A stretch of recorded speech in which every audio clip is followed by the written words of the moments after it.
சிந்து பைரவி சீரியல்ல அடுத்து வர எபிசோட்ல நம்ம இசக்கி இருந்துட்டு சில ஆட்களெல்லாம் ஏற்பாடு பண்ணி இந்த ஸ்ப்ரேவை எடுத்துட்டு போய் செலினோட முகத்துல அடிச்சு விட்டுருங்க. அதுக்கப்புறமா அவனை இந்த சூட்கேஸில் போட்டு மறைச்சு எடுத்துட்டு போயிடுங்க அப்படின்ற மாதிரி சொல்லிடுறாங்க.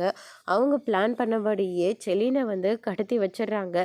அதுக்கு அடுத்துதான் பார்த்தீங்கன்னா செலினை காணன்னு சொல்லிட்டு அவங்களுடைய அப்பா அன்னபூரணி கிட்ட சொல்றாங்க. இதை கேட்ட அன்னபூரணி பயங்கரமாக ஷாக் ஆகுறாங்க.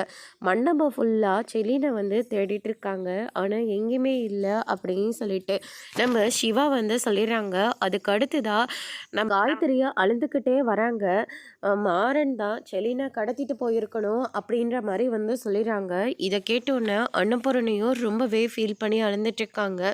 உடனே பார்த்தீங்கன்னா சிவாவோட அம்மா இருந்துட்டு நினச்ச மாதிரி இந்த கல்யாணம் நடக்கணும். செலியன் போனால் என்ன, நம்ம இசக்கி இருக்கான் இல்லை என் தம்பி காயத்ரியோட கழுத்தில் தாலி கட்டுவான் அப்படின்ற மாதிரி சொல்லிடுறாங்க. இந்த கல்யாணம் நிற்கக்கூடாது, இந்த கல்யாணம் நடக்கணும், என் தம்பி இசக்கி காயத்ரி கழுத்தில் தாலி கட்டுவான் அப்படின்ற மாதிரி சொல்லிடுறாங்க. இதை கேட்ட அன்னபூரணி எல்லாருமே பயங்கரமாக ஷாக் ஆகுறாங்க.